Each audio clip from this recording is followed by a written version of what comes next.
ଆହୁରି ସଶକ୍ତ ହେବ ଓଡ଼ିଶା ଅଗ୍ନିଶମ ବାହିନୀ। ଏଣିକି ଫାୟାର ଟିମ୍କୁ ମିଳିବ ଡଗ୍ ସ୍କ୍ୱାଡ୍। ଉଦ୍ଧାର କାର୍ଯ୍ୟରେ ନିୟୋଜିତ ହେବେ ସନ୍ଧାନୀ କୁକୁର। ଅଗ୍ନିଶମ ବାହିନୀର ବିଭିନ୍ନ ଅପରେସନରେ ସନ୍ଧାନୀ କୁକୁରଙ୍କୁ ସାମିଲ କରାଯିବ।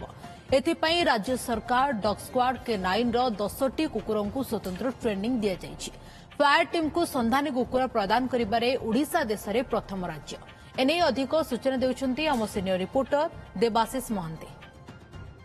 ଆହୁରି ସଶକ୍ତ ହେବ ଓଡ଼ିଶା ଅଗ୍ନିଶମ ବାହିନୀ।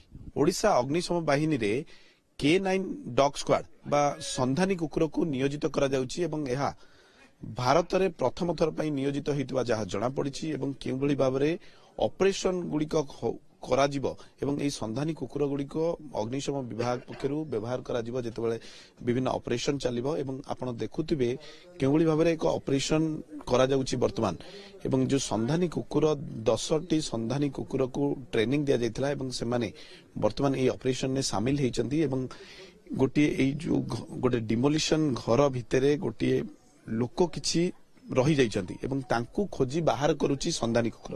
ଆମ ସହିତ ଫାୟାର ଅଫିସର ଅଛନ୍ତି, ଆମେ ତାଙ୍କ ସହିତ କଥା ହେବା। ସତ୍ୟପୀର ବେହେରା ଅଛନ୍ତି ଏବଂ এই ଟ୍ରେନିଂ ବାବଦରେ ପୁରା ଆଲୋଚନା କରିବା। ସାର୍, ପ୍ରଥମ ଥର ପାଇଁ ଭାରତରେ ଗୋଟିଏ ସନ୍ଧାନୀ କୁକୁରକୁ ଗୋଟେ କୌଣସି ଫାୟାର ସର୍ଭିସର ବ୍ୟବହାର କରାଯାଉଛି। ସାର୍, କ'ଣ ପାଇଁ ଆପଣ ଏମିତି ଇନିସିଏଟିଭ ନିଆଗଲା ଏବଂ ଏମାନଙ୍କୁ କେମିତି ବ୍ୟବହାର କରାଯିବ?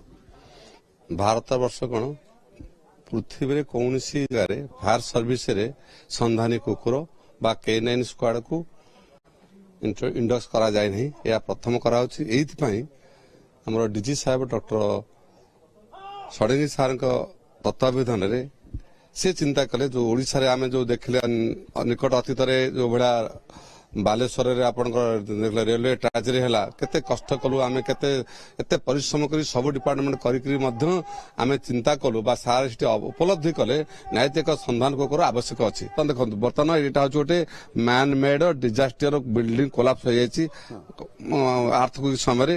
କୋଉଠି ଗୋଟେ ଭିକ୍ଟିମ ଛପିକି ଅଛି, ଆମେ ମାଟି ତଳେ ଅଛି, ଆମେ ଜାଣିପାରୁନି ବା ମଣିଷ ତାକୁ ଦେଖିପାରୁନି, ଆଇ ସାଇଡ୍ ପଛପଟେ ରହିଯାଉଛି। ତେଣୁ ସନ୍ଧାନ କୁକୁର ତାକୁ ବର୍ତ୍ତମାନ ସେ ଖୋଜୁଛି, ତାର କୋଉଠି ସେ ଭିକ୍ଟିମଟା ଅଛି, ଗୋଟେ ଲାଇଫଟା ଅଛି, ସେ ଖୋଜିବାକୁ ବର୍ତ୍ତମାନ ଖୋଜି ଚାଲୁଛି ଏବଂ ଖୋଜୁଛି। ସେ ତାର ଖୋଜି ସାରିଲା ପରେ ତାପରେ ଆମେ ରେସ୍କ୍ୟୁ ଦଳ ବା ରେସ୍କ୍ୟୁର ଯିବ ତାକୁ ଉଦ୍ଧାର କରିବ, କୌଣସି ଛାତି ତଳେ ହଉ। ସେଠି ଜଣେ ଅଛନ୍ତି ବୋଲି ଯାହା ସନ୍ଧାନୀ କୁକୁର ଜାଣିବାକୁ ପାଇଛି ବର୍ତ୍ତମାନ ଆମର ସେ ଅପରେସନରେ ଯାହା ଜାଣିବାକୁ ପାଇଛି ସେଠି ଜଣେ କିଏ ଅଛି। ତେଣୁ ବର୍ତ୍ତମାନ ସେଠି ଆମେ ମାନେ କୁକୁର ଠାବ କଲା ଏଇ ଜାଗାରେ ଜଣେ ମାନେ ଭିକ୍ଟିମ ପଡିଛି। ବର୍ତ୍ତମାନ ସେ ଭିକ୍ଟିମ ଦେଖିଲା ପରେ ଆମେ ତାକୁ ଉଦ୍ଧାର କରିବୁ, ଆମ ଲୋକ ଯାଇକି ଉଦ୍ଧାର କରିବେ।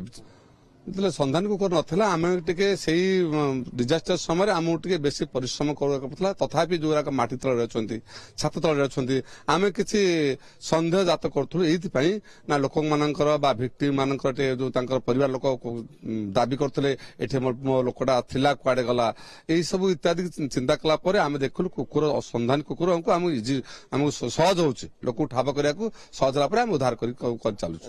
ବର୍ତ୍ତମାନ ଓଡ଼ିଶା ଫାୟାର ସର୍ଭିସ 10ଟି କୁକୁର ଅନୁସନ୍ଧାନ କୁକୁର ଟ୍ରେନିଂ ନେଉଛନ୍ତି।